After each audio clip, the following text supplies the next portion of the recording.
Welcome to our very first podcast for Loresworn.com. We're really glad that you decided to join us this afternoon. We are here all together. We have TJ, Brianna, Dee, and our Loresworn dog, our lore dog Lily. Hopefully she won't be too noisy for us. And I am your host this afternoon, Chloe. First of all, we want to send a big shout out to all of our beta readers that have been helping us with feedback for Crucible. We really, really appreciate all of your feedback. I know the feedback we've been getting back has been fantastic. I look forward to hearing the rest of your thoughts very soon. I don't hope you enjoyed it. I hope you hated it. I tried to make it as painful an experience as possible. Bah humbug. Our writers apparently just really wanted you to it's terrible time. It's engineered for suffering is really what I would describe now. If you're wondering where to find us, you can find us on Loresworn.com. You'll find links to all of our social media there. We're on Facebook, Pinterest, Twitter, and Instagram, I believe. Not Instagram yet. I think we have an Instagram account. We will be on Instagram. With it. We will be on Instagram by the time you guys get this podcast. Just no Google Plus. Oh, Please. Wait, what's that? I don't know. It's a thing. I think it's like Friendster or something. It's a thing that my email carrier keeps pestering me to join. Yeah, it's kind of annoying. Yep. All right. Well, first of all, we wanted to introduce ourselves to you guys so that we could get to know you a little bit. And I think we will start off with the man of the hour, the author for Crucible, Dee. Yep, my name is D.M. Schmeier. I'm the author of The Beyond Crucible and one of the creators of the Beyond universe. I'm a writer, editor, and sort of general content guy for the Loresworn Order. I'm currently working on getting Crucible ready for publication and developing the sequel. I'm writing some screenplays, getting some cool stuff together, and I'm just having a great time. TJ? Yeah, I'm TJ. I am a co-creator of the Beyond setting, the first book of which is, of course, Crucible, the topic of the hour. I'm also the primary editor for the book and also for everything you see on Loresworn.com. I like dark beer, fantasy in all of its forms, and heavy metal music. And funny story for everyone. How do you guys know each other again? We were in the same first grade class, actually, so it's like almost 20 years now, but we actually met Oh, God, it's been that long. formally and started hanging out at a Halloween party in first grade. Where Oh, yeah? He was on. He was Superman, and I was the Incredible Hulk, so already I knew Marvel Comics were the superior over DC. That's okay. Yeah.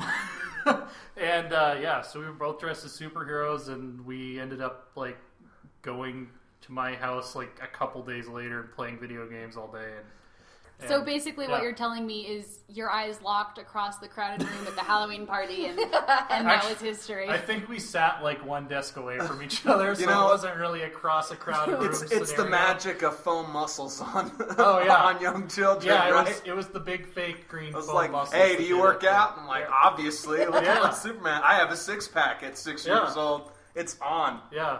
I think that was the only time I ever had a six-pack was putting on a Halloween costume. So how about you, Brianna? My name is Brianna. I am a photographer, and I do all the graphics for Loresworn Order. So anything you generally see on the website has been through my computer. While Loresworn Order grows, I plan to go back to school and want to get my welding license and to get a sustainability degree. And I also listen to a lot of metal, black metal and folk metal specifically. I listen to country.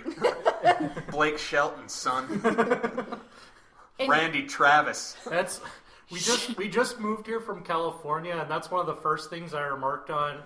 Dylan and I both grew up here, and moving back to the middle of the country from the coast, it's like Blake Shelton is in every commercial. Yep. It doesn't matter what they're selling, it's Blake Shelton. Have you seen the man on The Voice? He is a wizard. Yeah. I won't deny that. I won't deny that. For the heck of it, how did you and TJ meet? Yeah, we actually met at a metal concert, as you might guess, as Brianna and I both cite metal as one of our primary interests. So anyone from San Francisco, we met at DNA Lounge. He was the only person in the crowd that wore a red t-shirt. And I saw him from the second story, and once he got down into the crowd, I think before Tears started, I cut in front of him, and that was it. So, yeah. Lore love. Yep. No. Well, I am your host, Chloe Anderson. My background is mostly actually in theater and film, but I've always loved storytelling since I was a little kid, forcing my cousins to reenact all of the various plays from Casa Bonita in our backyard, much to the horror of our parents. That's some theatrical Those brilliance of you, right there. It was complicated for a 10-year-old. Cliff I had diving. 6-year-olds to work with. It's very, very finicky. So please. Those of you that aren't from Colorado and have only seen the South Park episode, that's a real place. Yeah. It is. And it's exactly how they portray it in the show. It is Oh, yeah. quite Exactly. With no exaggeration. Not at all. If you're passing through Denver, you gotta stop there. Sopapillas, please. Yes. To my cousin, if you're listening to this, I'm sorry I made you be the big gorilla every time. I'm really That sorry. happens. Nah, man. That's actually how Chloe and I met. Not at Casa Bonita. Not a Casa Bonita. I would not have really maintained association with a woman I met at Casa Bonita, truth be That told. should be a reality show, just a dating show that takes place entirely inside Casa Bonita. Oh my No. We met in stage combat class. I got I've a been- theater degree from the University of Denver. And I wasn't a theater student, but I took the classes, and I'd been waiting for the stage combat class for, I think, 3 semesters, because I wasn't a theater major, so I wasn't as important, but I finally got in, and partnered up with Dee at one point, and that was that. I know. She stabbed me. I did not stab you. It was incredibly painful, yet Did not one of those stab monumental, life-changing perform. It's like, oh wow, that hurt a lot, but here I am, and going through something profound and difficult to describe, and I'm bleeding, and I should probably.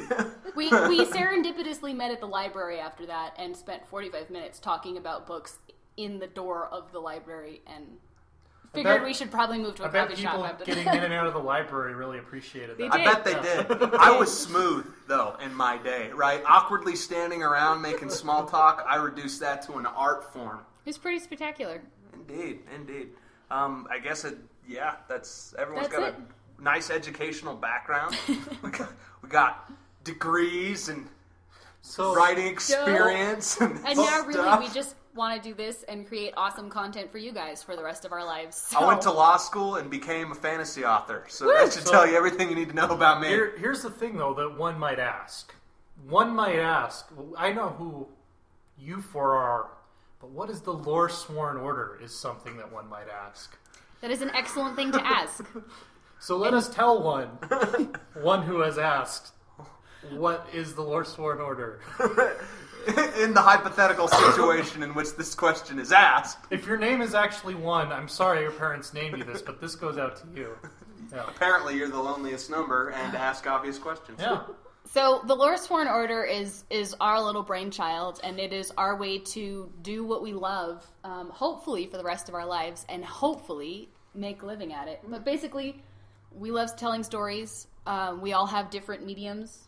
We all have different venues that we like to do that with, but we all wanted a platform to tell those stories. So this is it. Mm-hmm. We really hope you guys enjoy it. The world of the media is one of tightly controlled platforms and ways to get your message out there. And what we have done and what we are trying to do and will continue to try to do is a way to combine all our interests and talents under one entity in sort of a content, production / digital publishing house that enables us to spend a lifetime putting together what we want to put together and putting it out by our own rules so you guys can enjoy it. And we're having a great time so far. And one of the things that we really, really love doing is actually connecting with other people who have a similar love for story, a similar love for art, and a similar love for, frankly, just playing with stuff. So if you are listening, and if you are a storyteller, if you are an actor, if you are an artist, contact us at loresworn.com, because we would love to connect with you and, see what you're working on. Feel free to comment on anything we write, on anything we post. This part of the reason we're looking forward to this so much is to engage with people and fans and fandoms from just across the spectrum, man. Yeah. We're huge nerds if you can't tell already. Oh, yeah. From like a less high concept standpoint, what you're going to find is a lot of stuff about our novels, which we're writing. We have gaming articles on there, movie related articles, reviews of games, movies, whatever we're into, And eventually we're going to get into some more creative writing type stuff. We're going to have some recurring short stories. So if any of that at all sounds interesting to you, you should definitely bookmark Loresworn.com. And if writing isn't your thing, we're going to have a YouTube channel coming soon. Yeah. And, we're going to engage on all levels here. So it's going to be a lot of fun. And if, like Brianna and I, you are addicted to Pinterest and just randomly doing stuff with your hands, crafting, cosplay, figuring out weird DIY stuff for the house, definitely find us on Pinterest because we've got a lot of boards going there too. Oh, yeah. If you're a nerd of any kind, there will be something on the site for you. I think I can say that with a fair degree of confidence. Shoot, I think there might already be. I mean, Yeah. we're doing some cool stuff right now with some underappreciated old RPGs, doing a Loresworn Play segment, just some cool reviews, and enjoy, guys. We're really excited to be launching this. All right, so actually I wanted to ask you guys, what is the first story you remember telling? Oh, shoot, man. I think the first... I started out when I was, not even in kindergarten. I think I was, 4, about to go into kindergarten. I started drawing comics of made-up superheroes. There was, I think Star Kid was the name of, the first character I came up with. That's and awesome. He was, this kid who flew around. He had a star on his head, and then I also They totally stole your idea. It's I think Atom Universe now or something. I have no idea. Yeah, you need to talk to I'm Comedy sure Central. the storylines were not as cerebral as what 4-year-old TJ put on the page. I don't know. This one's pretty far out there. Yeah, and I used blue pen too, so it was spiffy looking. I had a character named Bob who was basically drawn like Pac-Man because I was lazy, and he was this little Pac-Man guy that would get into all kinds of terrible situations, Misadventures. But I think the first actual story I wrote was a book project. It might have been first grade when we met that I got this project, but I wrote a book called Dinosaur World that was about anthropomorphic dinosaurs that lived in a world where everybody was dinosaurs because DM and I were both kind of into dinosaurs in that age range. You want to know something funny? Funny, bro? I know that exact project you're referring to. Yeah. I still have that book. Yeah. A little book, and you were charmed by that, actually, when we were moving from It California. was a hardcover, that white. we got to draw on. We did our own illustrations. I still have that book. That was a fun project, and there was some bad sort of gang-ish dinosaurs that were causing trouble. Some unfortunately educated dinosaur youths. Yeah, they were. It was really a socioeconomic thing. They didn't really have a fair shot. But we were really overachieving at a very young age, apparently. Yeah. So, and the mayor dinosaur was trying to figure out how to solve the problem or something, and it ended on a cliffhanger. So dinosaurs figured out democracy, not the Greeks. Yeah, is what you're exactly. saying. Yeah, no, they had a very egalitarian sort of, social, an idealist from a young age. Yeah, That's hilarious. yeah. So that's me. Dinosaur World. Well, shoot, that was pretty early for me. My story was about a boy and his super-powered imaginary friend who just traveled around, had adventures, and saved the world and stuff. Grappled with, some foreign policy issues of the day, such as taking down some terrorist organizations. And, an epic speech occurred at one point about, freedom and what it meant to children like me. It really didn't fit in with the story, but I must have been just inspired that day. So what kind of imaginary friend was this? Can you describe him? It's just a regular type person who, could fly and shoot laser beams out of his hands. Oh, okay, yeah, just like a regular type person. Super powered. 6-year-old me was very impressed with Laser this beams idea. are still impressive. My first novel, though, was actually, I was in 8th grade. And I wrote a historical novella about a young Civil War enlistee as he traveled across the country on various campaigns of import, and just wanted to tackle that because it's when I kind of found my history fascination. And I think I remember reading that, or at least still part have of it. Yeah. It's 38,000 words, and for being written by a 12-year-old amateur Civil War buff, it is actually not terrible. So I'm pretty. That's a distinction, by the way. You're going to see Dylan and I are both really into history, but I'm a sword age guy and he's a gun age guy. Like Absolutely. When swords go away and get replaced by guns, I completely lose interests, and then like that's his stuff right there. You pick me up sort of after the 100 Years' War, and I get to my wheelhouse. Whereas like I'll tell you anything up to like 1300 or so, and then I'm like, yeah, and then things happened. They took their armor off, and some people started shooting. Lots of people died. So I'm gonna. I don't care. Go ahead. Your turn. My turn. Let's see here. So I actually came to reading rather late because I was dyslexic, but nobody knew it at the time. So my parents were just super frustrated and were like, "Why won't you read?" But I fell in love with Nancy Drew at a very young age, and then decided that I was going to write my own version of Nancy Drew, which is pretty much exactly Nancy Drew. But I remember transformative works go a bit above the head of young children. Yeah. I spent like 6 hours trying to decide on the name of the person, and I finally settled on Elizabeth Kate. And then I got the first 2 sentences of the adventure down, and then I got bored and went outside and played it.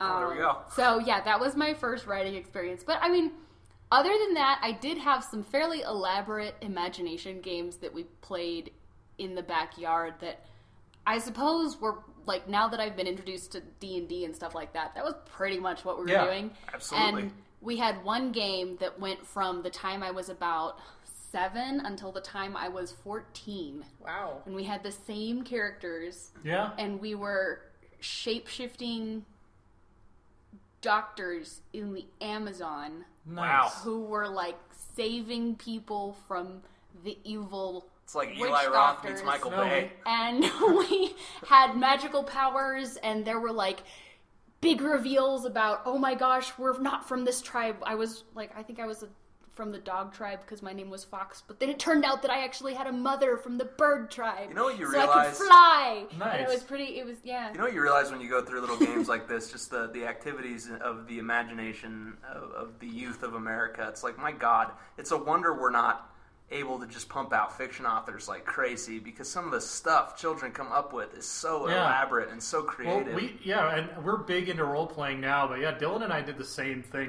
We played what were basically role-playing games without dice from, like, the time that we and even treated them like started games. hanging out. And like what you were saying with Nancy Drew, it was a lot of that. Like, if we were big into Power Rangers at the time, the storyline would shift to be kind of Power Rangers.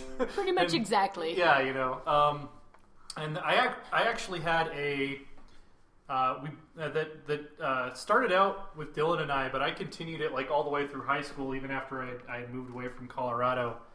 Like a Star Wars, our own version of like the Star Wars universe. Darth Malendar was like the big bad guy. It was like this decrepit old guy that had 4 double-bladed lightsabers that he would rotate around telekinetically. I mean, so we got that was before Kreia. That was before Kreia. We came up with using lightsabers telekinetically. Us, I'm sure, and thousands of other imagination-bound kids. Way before it actually existed in the Star Wars extended I remember doing canon. that too. Yeah, it's freaking great, man. And you know what's funny, right? Yeah. Like the characters and the character archetypes that I started playing out as when I was young, they show up in tabletop RPG games I play to this day. Aidan Greyson, who's the lead of the modern set Beyond series, the series that I will be authoring, is really the final form, to quote every Dragon Ball Z villain ever, of a character I've been playing since I was just a really young kid. So it's really cool to see the roots and youth at play kind of graduate into adult fiction. I'm having a great time interfacing with that side of myself. Although you notice Dragon Ball Z villains never tell you it's their final form. They always say, this isn't even my final form. Then when they reach their final form, it's like, is that your final form? Probably yes. not. I don't know. Maybe it is, maybe it isn't. And things get real when the heroes achieve their final form. Of course, apparently there is no final like they form. just every time they do a new movie, they just add another form. Oh, he's Super Ultra Turbo Super Saiyan God. Mega Face Puncher Extreme now. Version 2. Basically, the whole show is written by 6-year-old us. Yeah. Akira Toriyama is just a perpetual 6-year-old and we love him for it. Yep. And we love him for it. Oh man, that's great. Yeah. So, slightly transitioning into contemporary media. That was a brilliant little bridge there, TJ. Oh, wait, no, we Brandon didn't get Brianna. Yeah, no, don't worry. Well, I'm not really one of the linguistical ones of the group. As you can tell, because Yes. linguistical isn't a word. Well done. It could be. It could be. Shakespeare what? invented words, bro. Exactly. In my mind, it is. Okay. But And everybody listening understood what she said. yes. Okay, let's just all dogpile on TJ now. Let's dogpile on the one let's let trying Brianna to make talk. us... Okay. Let's let Brianna talk. All right. I wasn't much of a reader growing up. I didn't really write. I am the person in high school that wrote the least amount to get by in English class, and I actually mostly ditched English to go to metal shop to work and play because I found that was more important. But I do enjoy reading every once in a while when I do have the time, and I think the series I've actually probably read the most is Harry Potter. So Awesome. I don't have Yeah. too much to really brag Well, about. do you're more of a visual person though? Like, what's the first narrative you remember telling with like photography? It was basically taking pictures of a ranch I used to visit all the time, and kind of exploring that world that, from being in California and growing up kind of in a city, not many folks really got to see that. So I like to tell that story. If I were to give a story about my earliest kind of visual thing I've done, I probably started drawing horses every single day when I was 4. Wasted a lot of paper, and I grew up to better horse pictures with color.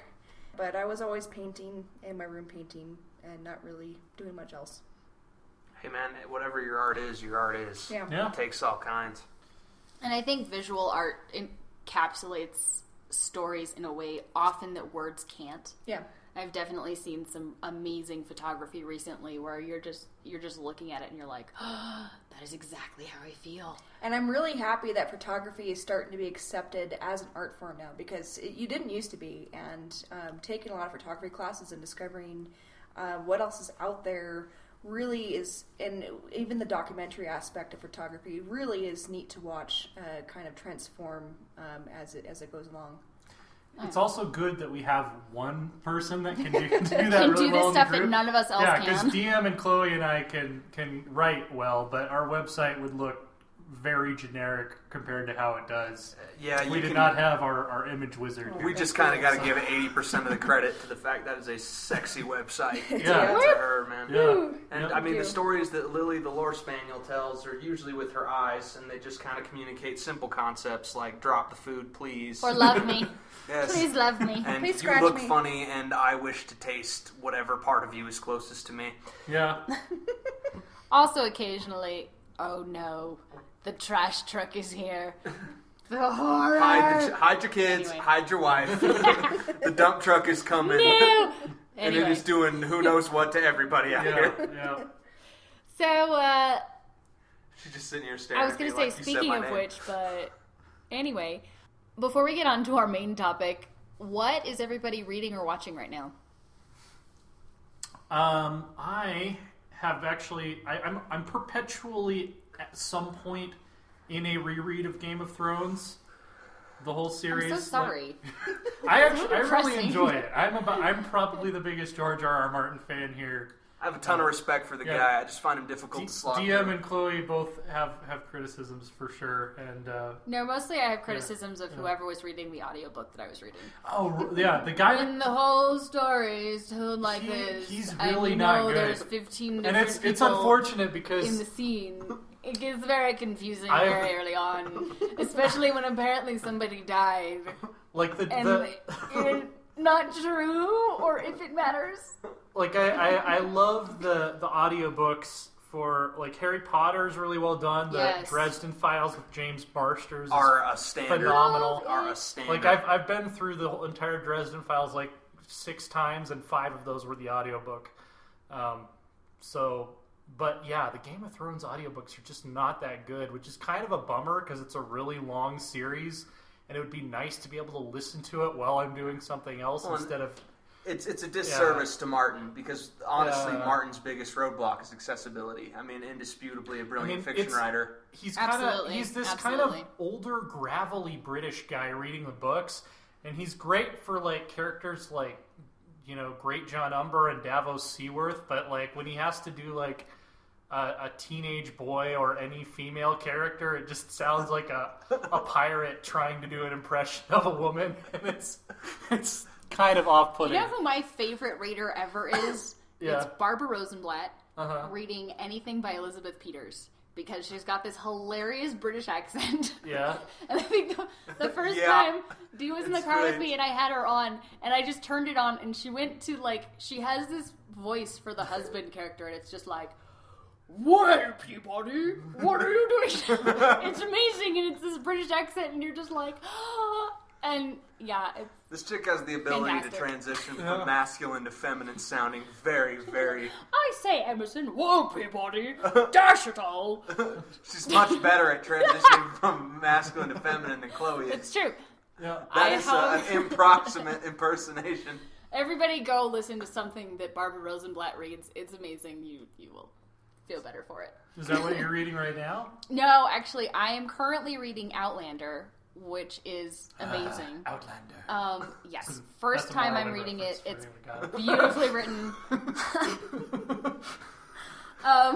It is a really beautifully written novel. Yeah. I'm reading that. I'm also starting on a bunch of different manga series and Chloe's our spending anime freak. a lot of time watching television because all of the new fall shows just started. Anything that stands out so far? If you're having a bad day, go watch The Goldbergs. Oh, yeah. Just do it. It's 20 minutes of your life, and you'll leave feeling better. That show is pure joy. As far as other stuff that I'm going through right now, let's see. Definitely check out Food Wars. It's a newer anime series, and it's hilarious. Yeah. I It's should absolutely say, hilarious. if you're over 18 and there are no children in the room, check out That's Food true. Wars. It definitely It's has not a some kid-friendly show. not kid-friendly images happening.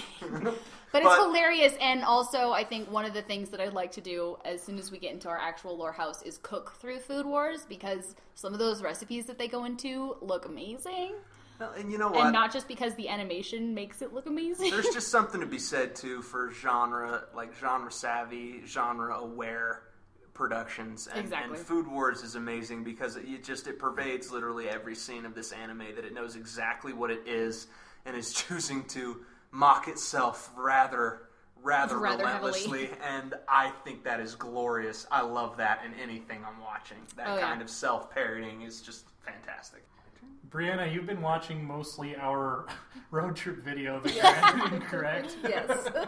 Hey, I've had to put it down a couple times because it's just sometimes it's just too much. But I laughed, I cried, I Yeah. traveled across the country in 26 hours. Yeah, we drove from... I screamed stuff at drivers several times did that I'm too. not proud of. we ran over many animals, unfortunately. Yeah, we drove from San Francisco area all the way to Colorado In one go. without sleeping. In one go. Don't ever do that. Don't. Don't do if it. people in your party are like, hey, we can make it, it'll be fun. Tell them no, they're crazy. And if they're like, hey, let's go to the Cedar Group, be like, no, that's Well, also crazy. Here's the thing. When you don't live in Nevada, you think of Nevada as like this boiling hellscape of a desert that's just going to be like 110 degrees and there's probably like cowboys and bandits on the road or something. A And it was portal to like- a different time. And then like we Which is ended up- exactly the opposite of what is actually there, Right. because going through Nevada, there are entire towns that are filled Yeah. with buildings and no people. And it never even hit 90. Yeah, even in August it was like Although- 70 degrees out. Although during there the was day. that one biker gang That's that was true. in that one casino Yeah. that was in that one abandoned town. Yeah. We're like, But- can we stop off there to go to the bathroom? But yeah, basically No, our, safe. our idea was to drive through Nevada and most of Utah. We left from Lake Tahoe, which is like far eastern California, and we were going to drive through Nevada and Utah at night so we didn't have to deal with the desert heat. Turned out if we had actually checked the weather, that would not have even been a problem. And we could There was no desert heat. Yeah. Well, to be fair, we planned this trip when it was in the middle of the 100-degree heat, and before I actually had air conditioning in my Yeah, well, car, it was so- hotter in California Fair, when and- we left than it was the whole way going over Yeah. the desert. So, Yep. yeah. So anyway, have you been reading anything or watching anything? I'm not much of a reader, but I'd say what I have been watching lately are just basically how-to videos on like certain things in welding or jewelry smithing. I am listening to, when I do remember, my Norwegian learning tapes, because TJ and I are trying to be fluent Yeah. for the next time we go back. So I think that's the closest thing. And I we've can been say. watching Colbert's new show too. Yeah, that's true. Woo, Which is love fantastic. He's doing a wonderful job. Yeah, Yeah. he was a little bit. I feel like he was a little bit had a little bit of trouble getting up to speed the first week, but now it's like. It's I great. disagree. I thought his Really? first show was precious, especially His when the interview with second Biden. show. The first show was really good. The 2, second 3 show were when he a comes back and he's like, so basically last night we almost didn't have a show. Yeah, was yeah. I was like, oh, the producer in me is just feeling all of his pain and also super happy for him that he has a show. Yeah, Yep. yeah. Yep. That's great, man. I guess I am reading currently the Wayward Pines trilogy, which is being made into a TV series, as I understand. It's available to me as part of Amazon's fantastic Kindle Unlimited program, which charges a monthly fee, or if you want to save a little money, you can pay for like 6 months or a year at a time to get access to I think they have over 1 million books now. I don't know Basically exactly. Netflix for books, and it's Oh awesome. my gosh, just And- all the free books you could want. And I've been just plowing my way through so much great fiction and nonfiction, and I'm on the Wayward Pines trilogy. It's weird. It's the story of basically this guy, a United States Secret Service agent, who wakes up in a town where nothing is as it seems, and the outside world thinks he is dead.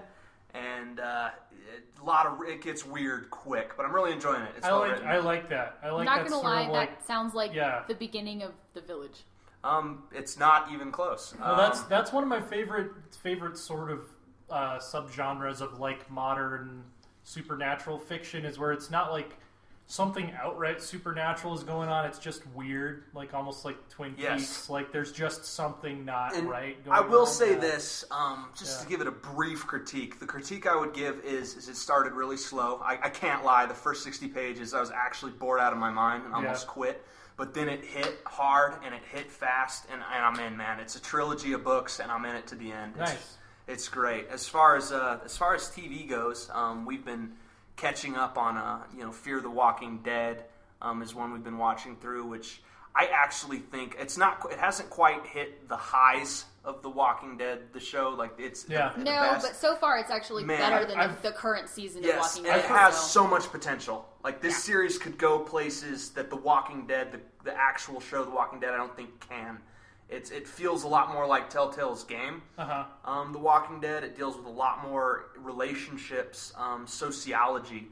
There's some anthropology in there. How would humanity react to a zombie apocalypse? Right, and see that's my favorite thing about the post-apocalyptic genre, is when it gets into like what eventually happens in the Walking Dead comics, where you have the ideas of like state building and like how are we going to determine authority, and like Well, let's be real, man. post-apocalyptic Yeah. communities going to war with each other over resources. If society wasn't examined, like we look back at Aldous Huxley, George Orwell, if society and what it was doing wasn't examined, would the dystopic sort of genre ever have even gotten popular? Would it have ever been iconic? And I feel like that is actually a area in which the Walking Dead TV series has lost its way and is becoming boring. Well, the thing is, like, so much like zombie fiction specifically, which is kind of gotten to the point of oversaturation and then looped back around to where people are kind of into it again now, which is kind of funny. They always, and Robert Kirkman, when he started the comic series, even commented on this and how he wanted to do it different, but they always tell chapter one. Like, they always want to tell the story of, like, the S hitting the F, and, like, how, people are, like, rummaging through abandoned buildings, and, oh, no, they got attacked by a zombie, and they're trying to fortify against the horde and stuff. But it's much more interesting if you continue past that to, like, how do we rebuild? Like, if 99% of the population is dead, like... How do we live? What are our values? What are our morals? How do we raise children in a society that has really no future? It's a great way. It's a great thing to explore. And I would even comment to say that it's more about how would we make our own future. It's not necessarily... Could we rebuild? Doesn't necessarily have to be so bleak as like humanity is over. It's like, well, our role in the world is clearly different now. And when you how think are we about gonna it, that's adapt what to makes settings like Fallout and Wasteland so fascinating. Right. Is we pick up hundreds of years after the S hitting the F, and what does the world look like? Right. Yeah. Yeah. Great stuff. TJ and I are gamers. We play a lot of video games, to say the least. He actually does it very deftly for a living, and I do it more to stave off insanity. You'll see my work on mostly IGN now. I used to be a regular news writer for PC Gamer, where I was doing like hundreds of articles a year for them, and I also have some work featured on The Escapist and I think CBG. Some of my stuff has been reprinted, so that's sort of my. I had a Facebook video of me playing Dragon Age Inquisition that got a like. Nice. So, yeah. My day job sort of kind of is basically as a freelance video game writer, reviewer, columnist. So yeah. So just to conclude this, what we're doing sort of segment, what are you playing right now, and are you liking it? I can't. Well, I could say what it is. I could say I'm reviewing Civilization Beyond Earth: Rising Tide, which is the first expansion for that, but I can't say anything else about it because it's not out yet, and I'm under non-disclosure. That's fine. Until the review is out. What are you playing? Are you playing anything for fun? Have you played anything for fun recently? I've been binging the Dragon Age Inquisition DLC. I actually liked Inquisition, not as much as Origins. Dragon Age Origins might be my favorite game. I think it's a top 5 or top 6 game ever made. Yeah. I would agree. But I did enjoy Inquisition. It has some very notable flaws that have been very discussed online. But I'm playing the DLC. I actually enjoyed. I finished Jaws of Hakon, which was pretty good. I'm on Descent now, which based on what I've read on message boards and on Metacritic, I like it a lot more than most people did. Just kind of your classic deeper and deeper into the earth, into the unknown dungeon crawl. I've always loved that kind of thing in an RPG. The boss fights are terrible, especially the final boss fight of Descent. Arguably one of the things that Inquisition didn't actually figure out. The combat is not great, and the boss fight design especially is not. It's not conducive to teaching you what you're doing wrong. It's just like, oh, you stood in the wrong place, now your whole party's dead. Try again. So that I've been playing that. I also just picked up Soma. I'm looking forward to Soma too. We've actually we're going to start our female companions here. Loresworn's female members are going to start playing through Amnesia and that whole series. So they'll get to Soma. I'm so excited. He's sure I'm going to quit. I'm not actually. Chloe will finish. My idea was to see award the winner to whoever could make it through. Dylan has more confidence that they will. He was planning on turning it into a race to see who could finish first. But this is a game that I, an experienced gamer and avid horror fan, had to get up from the computer and take stress breaks while I was playing this game. I got it through in one I got through it in one sitting, one night to remember, we'll say. Yeah. And I didn't have to take stress breaks. I took bathroom breaks and stuff, obviously, but it is notable. My notable experience with Amnesia is just the noises I evidently made. It's like I'd just be playing and be like, oh! See, I sounded like Randy Marsh from South Park. Stan! Go! As someone who was deathly afraid of the dark until I was 13, I feel like I've already beaten this game in real life. So I feel like I have a slight leg up. There were parts of it where I just legitimately wanted the game to be over. I was like, I want this to be done with. I don't want to be in this situation anymore. There's if you guys know the prison level in Amnesia: The Dark Descent, I stopped playing for like a week. Because I was like, nope, I'm not doing this anymore. Oh, I'm going to be so... Chloe and Brianna playing through this game is going to be so entertaining. Yeah. Happy Halloween, everybody. Yeah. I'm probably going to have the worst reaction because I am the person that jumps with everything. Like, on our way over to record this session, we went over a bump and I jumped and cursed. But I knew we would get you to do it because you're so stubborn that all we have to do is say, I don't think you can finish this game. And you'll be like, no, I'm going to finish it. I will be cursing the whole time. And probably crying, but I will make it through it. So you guys are going to be able to see that particular Let's Play Slice of Epicness on our YouTube channel, which will launch in a little over a month. Yeah. And I am Depending on when playing you're listening to this, Borderlands, the Handsome Collection for PlayStation 4, which is every spec of Borderlands 2 DLC and Borderlands the pre-sequel. You know what? I really like the Borderlands games, and I bought the collection because it's like, okay, Borderlands 2, Borderlands the pre-sequel, the definitive edition. really, for the new generation of consoles for my PS4.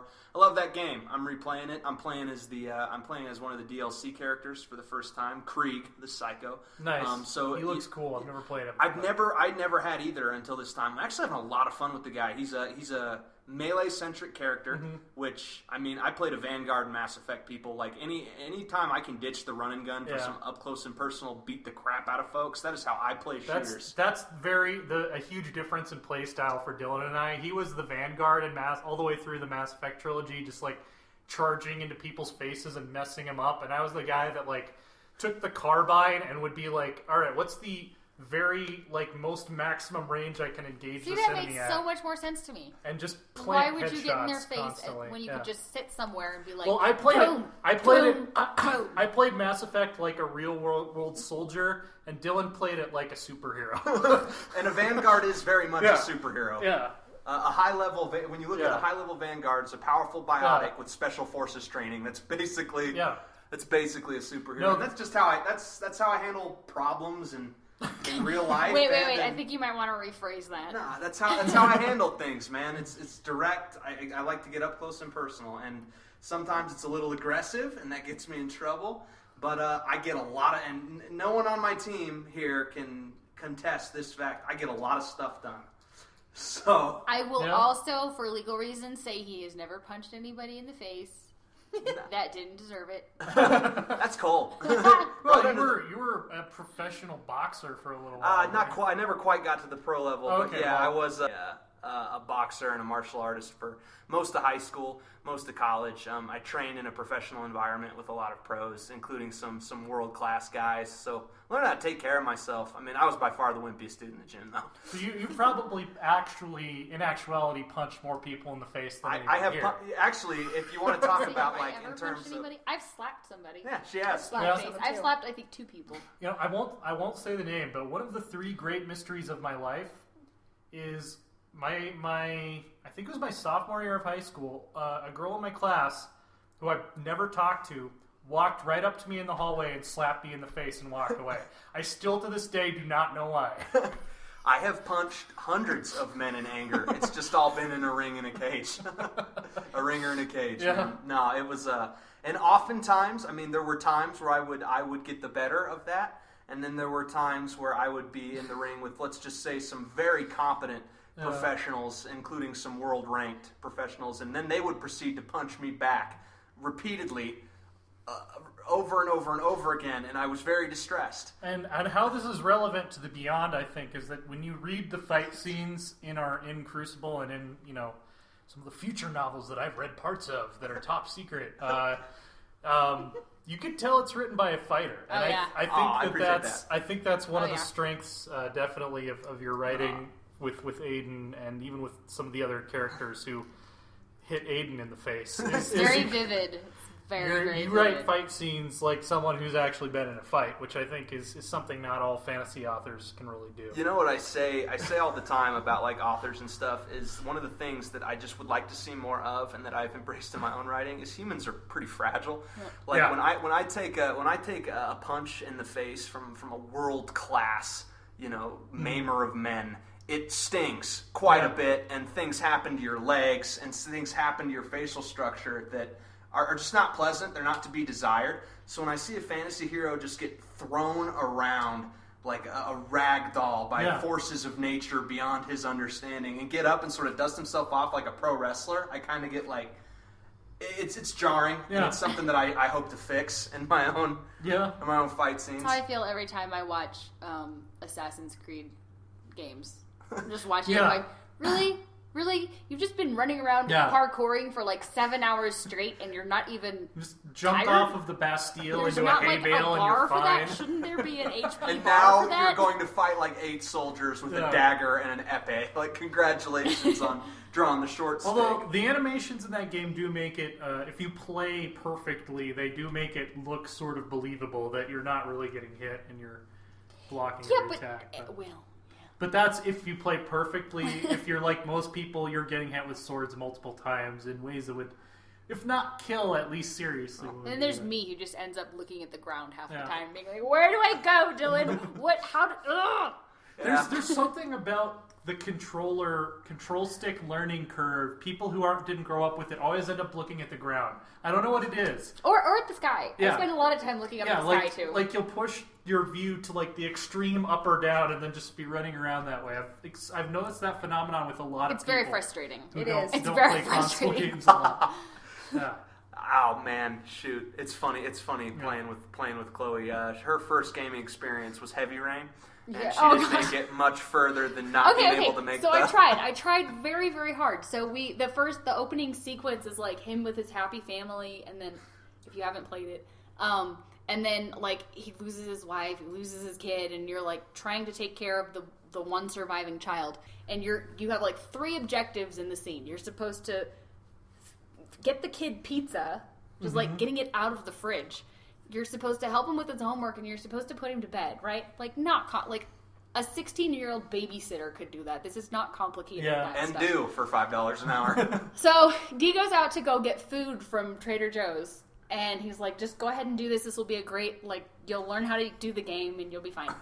He comes back. I'm in tears. Yeah. 6 hours has passed in game time. The child just got up from the couch where he's been listlessly sitting for the last, 20 minutes and goes, I'm going to bed, Dad. And just walks upstairs and, She's, emotionally devastated. Pizza. I couldn't figure out how to talk to the child, so I couldn't even, ask him if he needed help. That's some heavy stuff to start her on. Maybe you should have gone with, Super Mario Bros. Or something. I regretted it instantly. Just jump on the turtle, and it's brightly colored. And I thought you were playing a game that was essentially. Let's be real. Heavy Rain is just one big, long, quick time event. Yeah. It's not complicated. No, it's not but complicated. instead, it introduced her with the devastating human experience of being a failed parent. So it was completely. I do this professionally. I can do this in real life. Why can't I open the fridge? Why? I'm just picturing this kid just watching his dad standing in front of the fridge, staring at it. No, there was Looking a at his lever, and reflection in the refrigerator. I could see my character, and it kept reaching for the fridge door, but the door wouldn't open. He's on the couch texting his friend, yeah, my dad's so weird. He just stares at the refrigerator for hours. I'm not sure why. No, man. Oh, that's It was funny. really frustrating. So I wish Blake Shelton was my dad. All that to say, All that to say. the Let's Play of Amnesia is going to be really weird. It's going to be probably gold. going to take me 45 hours. It's to get going through. to be gold. All right, so we're going to move on to our final topic. Yeah, hey, so why don't you give us a preview of the book? Okay, well, The Beyond is a setting in which the Earth we know, modern and historical, exists alongside a supernatural realm, a supernatural plane called the Beyond, which is slowly but surely starting to pervade our reality. My series, the Aidan Greyson's Chronicles, is the story of Aidan Greyson, who is a mage. He has some unique things about him, but as otherwise, the spellcaster is kind of archetypal. But we do some pretty cool things to differentiate ourselves. And this is about his adventures, just sort of living in this supernatural, paranormal world, and eventually, saving it and making it better. And that's basically the idea of the story. It's a modern fantasy for the millennial. It's both adult and has some youth to it, as at least what we've attempted to do. And we explore a lot of different, in the genre of fantasy and of urban fantasy, we explore a lot of different subgenres. So the Crucible has a rather substantial mystery and action-adventure component. And other books will have different subgenres, so we get to play around a lot. And the Beyond and Aidan Greyson's Chronicles fit into a larger sort of supernatural alternate history, as it were, of Earth at large and this fantastical realm. You also bring in politics too, which is awesome and very timely, I think. Well, we do. It's a story about. It is. When I say modern fantasy, I mean modern fantasy. It's a story about the world we live in. Yeah. And other stories are coming out that are stories about the world we all once lived in. And if I was gonna elevator pitch it to a publisher, it's almost like he's a mage. He can do magic, but he's almost like the magical version of Indiana Jones.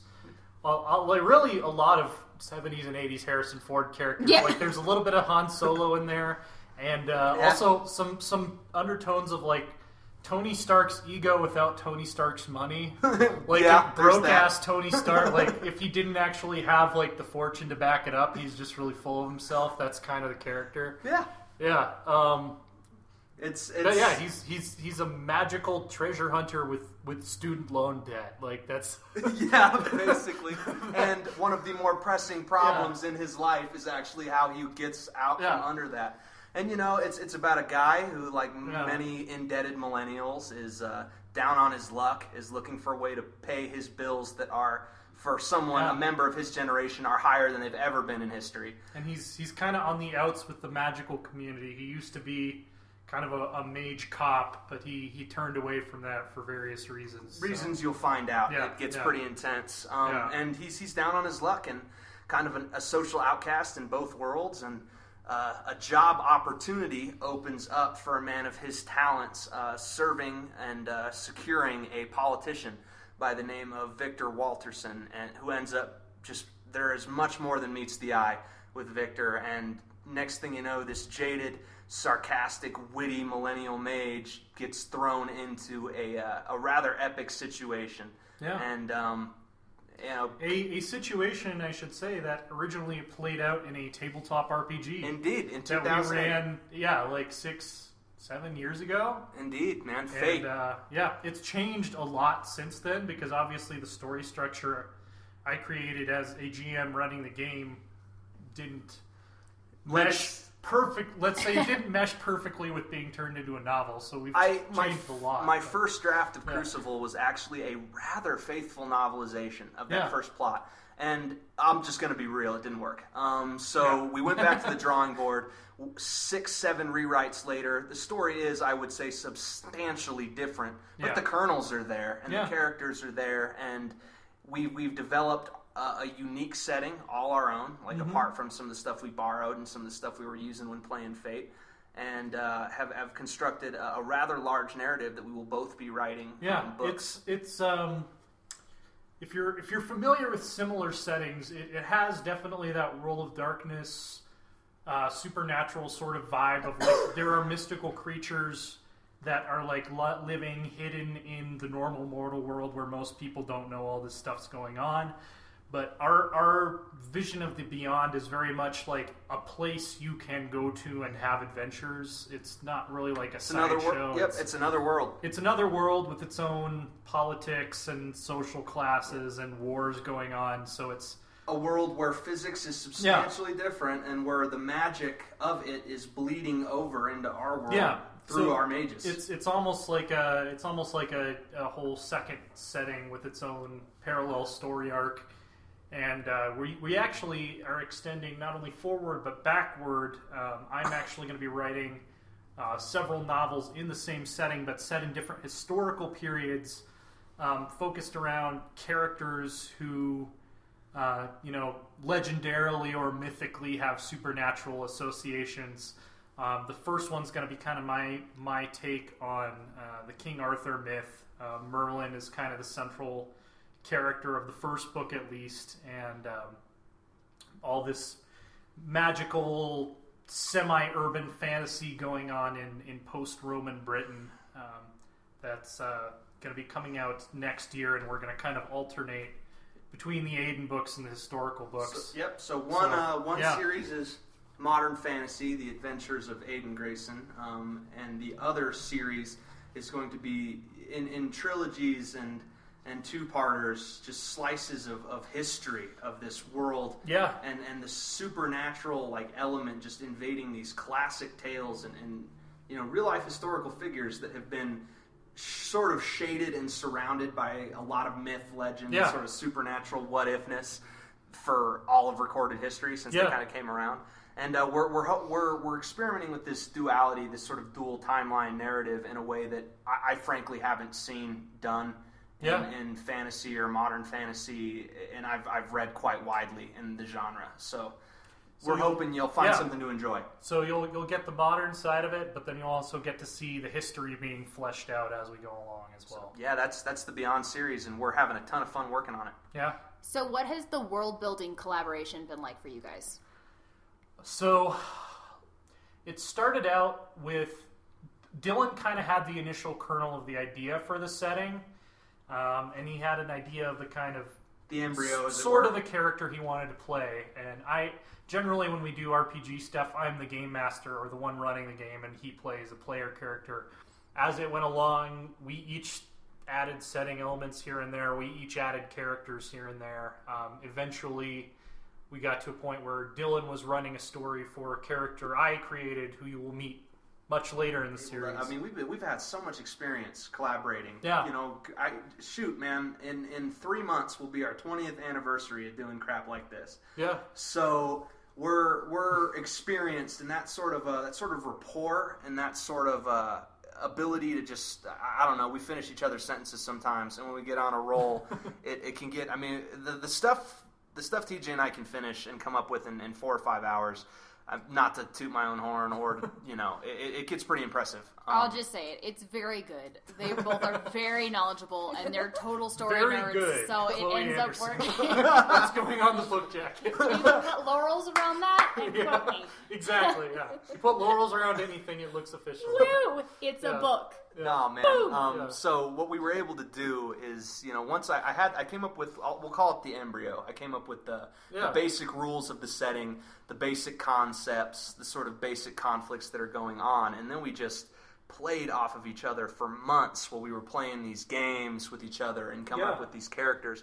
And before we knew it, you know, stuff started taking shape, and he's running me through adventures, and I'm running him through adventures, and you know, each book in Aidan's Saga is at least up until a certain point in the series, which y'all will be apprised as to when that occurs, is either an adventure, a tabletop adventure that TJ or I ran.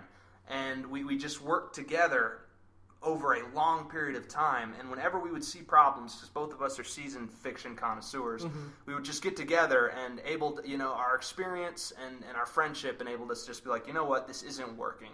This is subpar. This is flawed. This needs to be fleshed out more, or this needs to be rethought. And then we would attack the problem like, you know, I would have met, like, I have a JD. I went to law school, and one of the things that a team of lawyers has to be able to do is just sit down and think and get creative and collaborate. And we do that better than any attorney team I've ever seen work. We even, like, one of the editing passes we did on Crucible was almost an entire rewrite of the setting. That's how in depth. Yeah. Because we realized, like, it's too similar to World of Darkness. It's too similar to Dresden Files. Like, we really wanted to distance ourselves more and make it more our own thing. And distance ourselves out of respect, to be clear. Well, and also just for the readers to have something original new that's not like a copy paste of all of the other urban fantasy settings you've and read. TJ had this highlighter color where he would highlight. It's like a trope, avert it, or do something different. And I am the trope slayer. That's my sort of role in any creative project. You should put that on your little thing on Loresworn. Just be like, so anything that it's like I have a very almost fascist hatred of elves because they're so overused. It's like, let's not do elves. Everybody does elves. Yeah, but you know, it's stuff like that. So I don't think in the book they're called elves. They're called Durkafar. Well, yeah, Alfar, which Doppelfar. They're much closer to the original Norse mythological I just wanted to point elves. out that it took me, when I was reading that particular part, I was like, what is this? And then I took the words apart. I was like, oh, it's Dark Fairy. It's an elf. Basically, yeah. Okay. Doc Alfar, you know, Alfar. And that was one of the things we clung to. We clung to really fast because of the sort of supernatural roots of the series and the history component of it. Yeah. You know what TJ's doing with the series is the past, is history.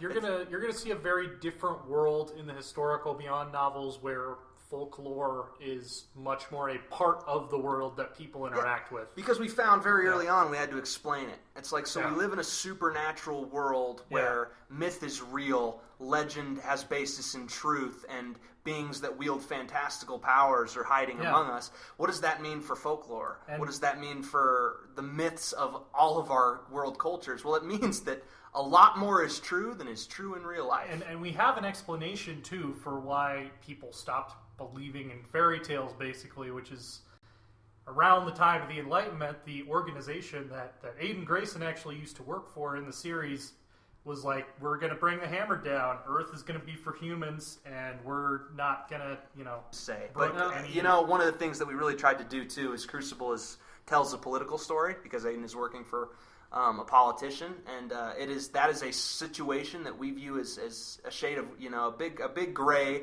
amorphous blob of a lot of stuff going on. So we treat all sides fairly. And we've got some characters who don't easily fit in any stencil. Yeah, I should say that I am a very diverse person in terms of my views. I have like views that are all over the spectrum politically. So I try to not make. When I write fiction, I don't have an agenda. Well, and here's the thing: is what I'm saying basically. When you're writing fiction, you have to create characters that have legitimate points of view, and not everybody is going to like every point of view presented by every character, which basically is real life. Yeah. That's a thing. And they called me Mr. Moderate in school, so I tend to try my best to be fair to everybody. I see both sides, and it's been a lot of fun though working.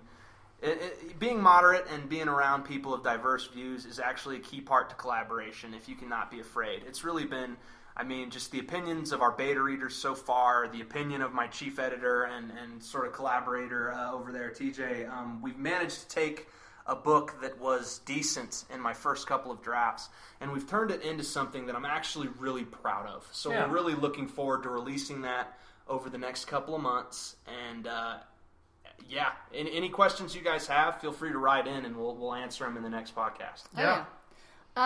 So really briefly, because I think we're almost out of time. You guys have commented on this a little bit. What was your primary mythological inspirations for, or what were you pulling from? Crucible pulls not from elves. Crucible pulls from Norse mythology. Yeah, I am like an amateur fanatic of Norse mythology, basically, and Germanic. It's really pretty staggering. Germanic He's being myth, humble. Yeah, going from Tacitus all the way to like the later Icelandic sagas. So anything I put my hands on is going to have some coloring of Norse mythology in there. Speaking as the guy he's editing, he's even humble bragging right now, and he's being humble. This dude knows his stuff. I can quote some Havamal. I can quote some Saga of the Volsungs to you. When we were in Norway, we were actually on a host farm for a woofing program, and the gentleman who owned the farm was actually embarrassed about how little he had read and how much TJ had read more than him. How much more about like Norwegian history and Norse mythology I knew than he did as Norwegian. Yeah, man, Norse mythology. And the story of Victor Walterson and sort of the people he works with, Crucible is very grounded in Norse mythology. Now, the sequel, which I'm currently writing, called Justice, there's some Norse elements that still recur because Norse mythology is very dear to the character of Victor and his organization. But we bring in, every book is going to bring in more, and we are firmly researched and dipped in terms of our concepts in every culture's sort of supernatural folklore past. I'd say we have a little bit of everything, because we have a series outline that goes for 25 books or something. The Aidan Greyson Chronicles is currently outlined as a 21 book series, and TJ has outlined a 9-book series. You're in the historical novels, and I'll say this will kind of give you a clue about the second trilogy. The first one is Merlin, and that's obviously going to deal with a lot of Celtic elements. You're going to see a lot of Slavic mythology in one of the future installments. But I'd say, Norse and Celtic, which are my primary areas of study. If you're into either of those mythoi, I don't know what the plural of mythos is. Who knows? Mythologies. You will hear a lot of names you recognize, and you will see some...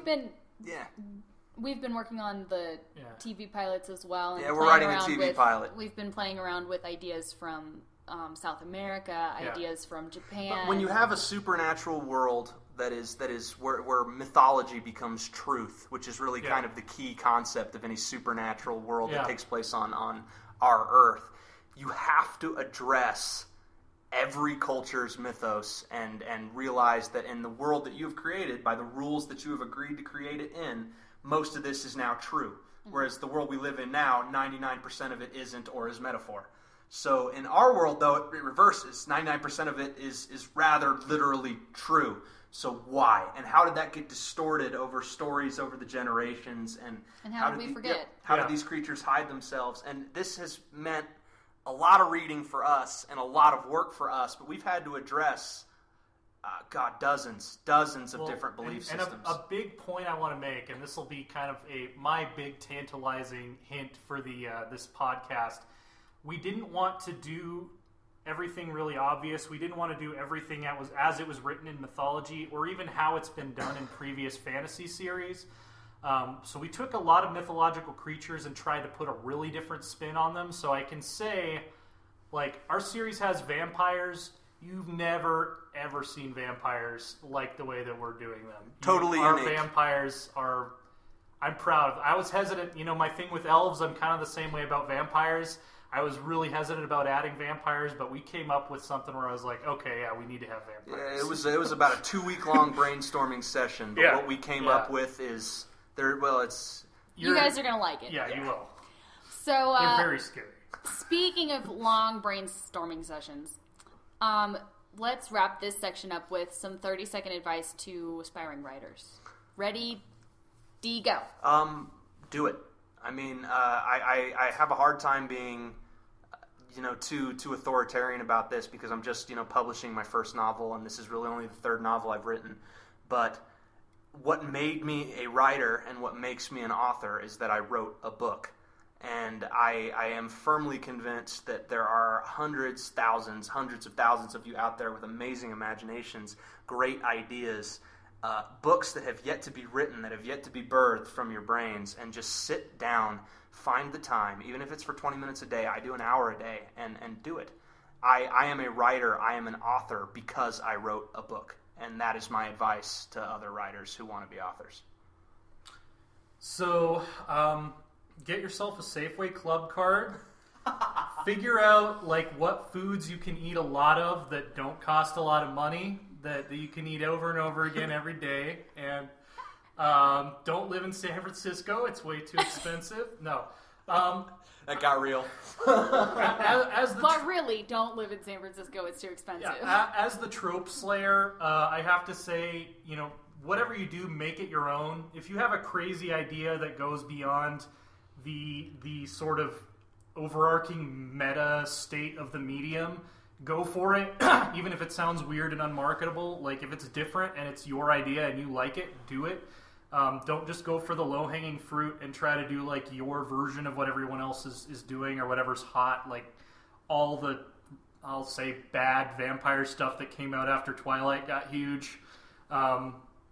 Do your own thing. I really recommend reading Garth Nix for an example of an author who's created multiple fantasy worlds, and none of them are like any other fantasy world that you've read in anything ever. He's a huge inspiration of mine. Seventh Tower. And play Fate. The Fate RPG by Evil Hat is the game that we played through that basically created the opening act of Aidan Greyson's Saga, and it's if you are into role-playing games, or even if you're not, it's very different from D&D, and it's a great collaborative story. It's about character and story and collaboration. So to sum up that piece of advice, like with Fate, don't be afraid to use tools from more experienced, guys who understand how this works. Playing through a Fate game, we've turned it into a fiction tool for us. There will be other Fate games we play, and the odds I would call at least decent that said Fate games will be novelized at some point. Wonderful tool. We can't recommend it highly enough. So, Brianna, we've been going through a lot of changes with the cover design and debates about the cover design and whatnot, and that's pretty much your realm. But the cover is going to be super important because that's the first thing that everybody sees. Absolutely. When they're looking, especially since we're releasing this as ebook. What has been your process? As this is the first cover I've ever done, I decided to go in the route of abstract, mainly because I didn't have a photoshopping painting setup. Because I'm a photographer, I have a lot of stock images of textures. If I walk by a certain grain of wood I like, I'll take a picture of it. Shadows, I will too.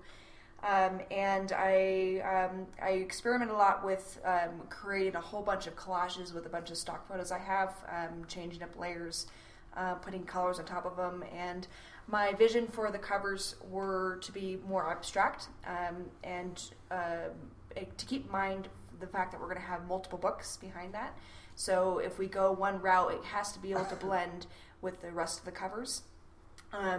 So the cover of the beta copy, the streaks are actually the first day with my first DLSR camera. I'm hanging out of the window, taking long exposures of traffic lights as we're driving by.